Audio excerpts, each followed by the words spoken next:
Assalamualaikum warahmatullahi wabarakatuh. Alhamdulillah, nahmaduhu wa nasta'inuhu wa nastaghfiruhu wa nastahdihi wa na'udzu billahi min shururi anfusina wa min sayyiati a'malina. May yahdihillahu fala mudilla lahu wa may yudlil fala hadiya lahu. Asyhadu an la ilaha illallah wahdahu la syarika lah wa asyhadu anna Muhammadan abduhu wa rasuluh. Qala Allah ta'ala fi kitabil karim, ya ayyuhan nasu taqu rabbakumul ladzi khalaqakum min nafsin wahidah wa khalaqa minha zawjaha wa batha minhuma rijalan katsiran wa nisaa'a wattaqullaha alladzi tasaaluna bihi wal arham innallaha kana 'alaikum raqiba. Wa qala ta'ala, ya ayyuhalladzina amanu taqullaha haqqa tuqatih wa la tamutunna illa wa antum muslimun. Fa inna asdaqal hadithi kitabullah wa khairal hadi hadi Muhammadin sallallahu alaihi wasallam wa syarrul umuri muhdatsatuha fa kullu muhdatsatin bid'ah wa kullu bid'atin dhalalah wa kullu dhalalatin finnar. Amma ba'd. Ikhwana fillah sidang jamaah Jumat yang kami muliakan, Allah Subhanahu wa taala telah memberikan pada kita suatu wasiat, dan wasiat yang terbaik adalah wasiat takwa, sebagaimana Allah Subhanahu wa taala berfirman, walaqad wasaynal ladzina utul kitaba min qablikum wa iyyakum anittaqullah. Bahkan Allah Subhanahu wa taala juga berfirman, ya ayyuhalladzina amanu taqullaha haqqa tuqatih. Wahai orang-orang yang beriman, bertakwalah kalian kepada Allah Subhanahu wa taala dengan sebenar-benar takwa. Wala tamutunna illa wa antum muslimun, dan janganlah kalian meninggal kecuali dalam keadaan Islam. Di sini Allah Subhanahu wa taala berfirman, wala tamutunna illa wa antum muslimun. Tentunya Allah Subhanahu wa taala memberikan pada kita suatu penjelasan, aina ma takunu yudrikumul maut walau kuntum fi burujim musyayyadah. Dimanapun kalian berada, tentunya kalian akan disongsong oleh kematian, sekalipun kalian berada di dalam benteng yang sangat kokoh. Abu Bakar As-Siddiq suatu ketika beliau pernah berkata, al-mautu babun wa kullun nas dakhiluhu. Kematian itu bagaikan pintu, dan semua orang mesti akan memasuki pintu tersebut. Kematian adalah bagaikan pintu, dan semua orang mesti akan memasuki pintu tersebut. Dan Allah Subhanahu wa taala telah memberikan pada kita suatu ketentuan, salah satu yang disebutkan di dalam hadis yang sahih. Maka Rasulullah SAW menyebutkan di antara apa yang telah Allah Subhanahu wa taala tetapkan adalah kematian. Ada beberapa hal terkait dengan hal-hal yang itu adalah alamah ataukah tanda kematian seseorang. Yang pertama adalah berhentinya denyut nadi yang ada pada seseorang. Biasanya seorang dokter kadang memegang di bagian pergelangan tangan ataukah di dekat tumit ataukah di dekat leher, sehingga dengan nyata kalau tidak ada denyut nadi, maka itu adalah tanda di antara tanda kematian seseorang. Di antara tanda kematian seseorang adalah mengerasnya jari jemari tatkala roh diambil oleh Allah Subhanahu wa taala, yang kemudian dia pun akan kembali lemas. Kemudian di antara tanda kematian seseorang adalah bengkoknya hidung. Hidung kadang menceng ke sebelah kanan, kadang ke sebelah kiri, dan ini adalah tanda di antara tanda kematian seseorang. Di antara tanda kematian seseorang adalah tidak adanya nafas yang ada pada orang yang telah dianggap wafat. Makanya sebagian para dokter, tatkala mereka ingin mengetahui apakah orang ini telah wafat ataukah dia masih hidup, dia akan mengambil cermin, akan mengambil kaca, kemudian ditaruh di bagian hidungnya. Tatkala dilihat ternyata kok masih ada embun, maka orang ini masih hidup. Tapi tatkala tidak ada embun, maka orang ini telah wafat. Di antara tanda kematian seseorang adalah tidak ada reaksi yang ada pada pupil mata. Sebagian para dokter tatkala mereka ingin memastikan dan meyakinkan bahwasanya orang ini masih hidup ataukah tidak, maka dokter kadang mengambil senter, kemudian dibukalah bagian mata, kemudian disenterkanlah lampu tersebut, senter tersebut ke bagian mata.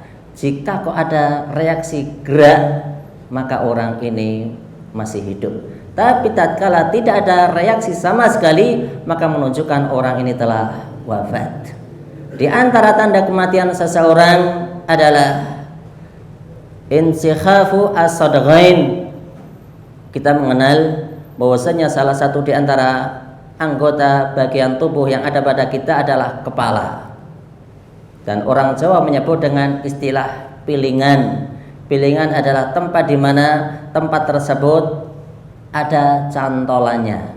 Orang Jawa menyebut dengan pilingan. Sebelah kanan dan sebelah kiri di dekat kelopak mata, sebelah kanannya sedikit, belakang kelopak mata sedikit. Maka itu ada cantolan. Jika seseorang telah wafat, maka maka mulutnya menganga. Hal tersebut terjadi karena cantolan yang ada pada dekat pelipis tersebut tidak lagi berfungsi. Kenapa mulut kita kok bisa menutup? Karena kita masih hidup dan yang namanya pilingan itu masih berfungsi, sehingga dengannya tatkala seseorang diambil rohnya oleh Allah, maka yang namanya pilingan itu terbuka, sehingga tatkala pilingan terbuka maka mulut pun menganga. Maka dibenarkan tatkala seseorang mendapati saudaranya wafat, maka boleh untuk diikat. Berikutnya di antara tanda kematian seseorang, maka Rasul SAW bersabda, "Idza nuzi'atir ruh tabi'ahul basar." Tatkala roh seseorang itu diambil, maka akan diikuti oleh mata. Dan berapa banyak mereka yang begitu wafat, maka bola matanya ke atas. Dan itu adalah apa yang dihabarkan oleh Rasul, di mana Rasul SAW bersabda, "Idza nuzi'atir ruh tabi'ahul basar." Di antara tanda kematian seseorang adalah kakunya badan yang ada pada seseorang, khususnya sesudah melewati 6 jam. Jika seseorang telah 6 jam lewat dari wafatnya, maka rata-rata mereka pun membusur dan badannya pun kaku. Tentunya tidak semuanya. Berikutnya di antara tanda kematian seseorang, maka salah satu di antara tanda kematian seseorang adalah munculnya bau yang sifatnya adalah khas pada mayit. Siapapun di antara manusia yang ada, maka yang namanya mayit memiliki bau yang sangat khas. Dan kita tentunya mengenal bahwasanya Allah Subhanahu wa taala telah memberikan kepada kita penjelasan, kullu nafsin dha'iqatul maut. Semua jiwa mesti akan wafat. Dan kita berdoa kepada Allah, semoga Allah Subhanahu wa taala memberikan pada kita husnul khatimah. Amin ya rabbal alamin. Wa sallallahu ala Muhammad wa ala alihi wa sahbihi wasallam.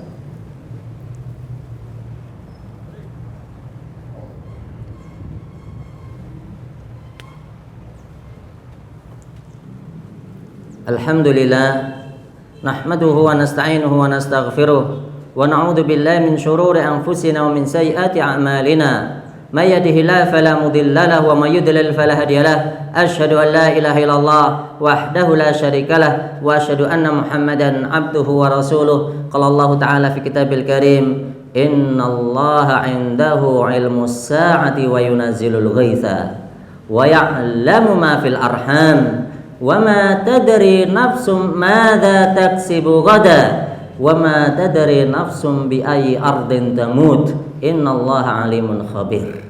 Salah satu yang Allah Subhanahu wa taala habarkan di dalam Al-Qur'an, ada 5 perkara, dan 5 perkara tersebut adalah perkara yang gaib. Apakah 5 perkara yang gaib yang dimaksud di dalam Al-Qur'an? Maka yang pertama adalah kiamat. Itu ilmunya hanya di sisi Allah Subhanahu wa taala. Yang kedua, di antara perkara gaib adalah Allah Subhanahu wa taala berfirman, wa ya'lamu ma fil arham, dan dialah Allah Subhanahu wa taala zat yang maha mengetahui apa yang berada di dalam rahim seorang ibu, ataukah dia laki-laki ataukah dia perempuan.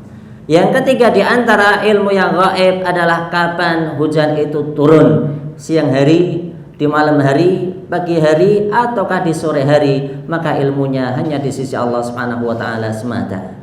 Yang keempat di antara tanda itu adalah perkara gaib dan perkara tersebut ilmunya hanya di sisi Allah, maka Allah Subhanahu wa taala berfirman, "Wa ma tadri nafsum madza taksibu ghadan." Tidak ada seseorang yang mengetahui apa yang bakalan ia raih esok hari.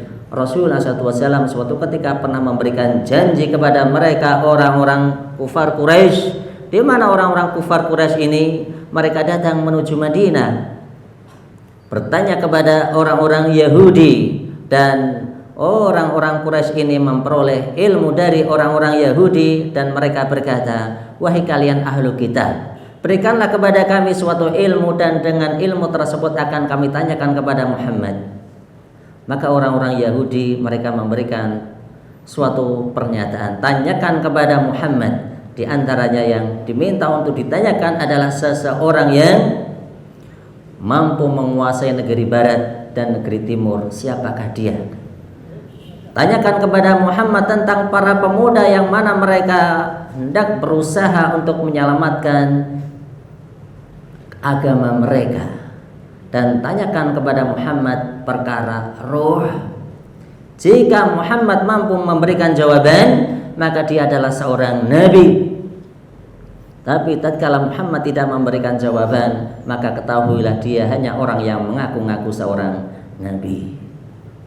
Orang-orang Quraisy pun pulang ke Makkah dan berjumpa dengan Rasulullah SAW.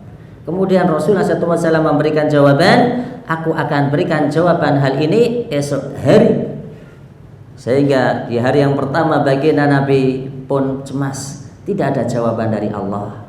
Hari kedua demikian, hari ketiga demikian, sampai melewati 1 pekan, maka Rasul pun tambah cemas. Sampai melewati di atas 10 hari, maka baginda Nabi pun cemas. Kemudian turunlah firman Allah, "Wala taqulanna lisyai'in inni fa'ilun dzalika ghada." Janganlah Anda mengatakan bahwasanya aku akan lakukan hal ini esok hari, illa ayyasha Allah, kecuali engkau mengatakan insyaallah. Kemudian Allah Subhanahu wa taala memberikan kepada baginda Nabi tentang penjelasan apa yang mereka maksud, yaitu Ashabul Kahfi, 7 pemuda yang mana mereka hendak menyelamatkan keimanan mereka. Yang dimaksud seorang yang menguasai negeri barat dan negeri timur adalah Dzulqarnain. Dan Allah juga menurunkan firman-Nya, "Wa yas'alunaka 'anir ruh, qulir ruhu min amri rabbi, wa ma utitum minal ilmi illa qalila." Wahai Muhammad, mereka bertanya kepada engkau tentang roh, katakanlah bahwasanya roh ilmunya hanya di sisi Allah, dan manusia tidak hanya, dan sesungguhnya manusia hanya diberi ilmu hanya sedikit. Perkara gaib yang berikutnya adalah al-maut. Allah Subhanahu wa taala memberikan pada kita penjelasan, "Wa ma tadri nafsum bi ayyi ardin tamut." Dan tidak ada seseorang yang mengetahui di negeri manakah dia akan wafat.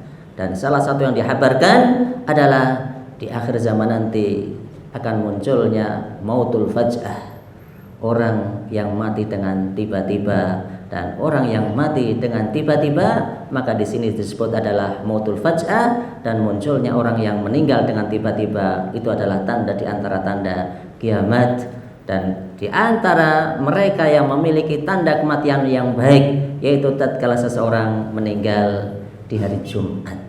Dan kita berdoa kepada Allah Subhanahu wa taala, semoga Allah Subhanahu wa taala mengampuni kita semuanya, mengampuni mereka yang telah wafat, dan memberikan kepada mereka maghfirahnya, dan memberikan kepada mereka yang ditinggal yaitu kesabaran. Dan kita selalu berdoa dan memohon kepada Allah, semoga Allah Subhanahu wa taala memberikan kepada kita pemimpin-pemimpin yang terbaik, sehingga berdirilah suatu negeri baldatun thayyibatun wa rabbun ghafur. Amin ya rabbal alamin. Innallaha malaikatahu yusholluna 'alan nabi ya ayyuhalladzina amanu shallu 'alaihi wa sallimu taslima. Allahumma ighfirlil muslimina wal muslimat al ahya'i minhum wal amwat. Ya Ghaffar ya Ghafur Rahim, innaka ala kulli syai'in qadir. Allahumma inna nas'aluka filal khairat wa tarkal munkarat wa hubbal masakin. Allahumma habib qulubina al-iman wa karrih alaina al-kufra wal fusuqa wal isyan. Rabbana dhalamna anfusana wa illam taghfir lana wa tarhamna lanakunanna minal khasirin. Rabbana ighfir lana wa liwalidayna warhamhuma kama rabbayana shighara. Rabbana dhalamna anfusana wa illam taghfir lana wa tarhamna lanakunanna minal khasirin. Allahumma inna nas'aluka salamatan fid din wa afiatan fil jasad wa ziyadatan fil ilmi wa barakatan fil rizqi wa rahmatan indal maut wa taubatan qoblal maut wa maghfiratan ba'dal maut. Allahumma hawin alaina fi sakaratil maut wan najata minan nar wal afwa indal hisab. Rabbana atina fid dunya hasanah wa fil akhirati hasanah wa qina adzabannar. Wa sallallahu ala Muhammad wa ala alihi wa sahbihi wa sallam wa akhiru da'wana alhamdulillahi rabbil alamin. Aqimissalah.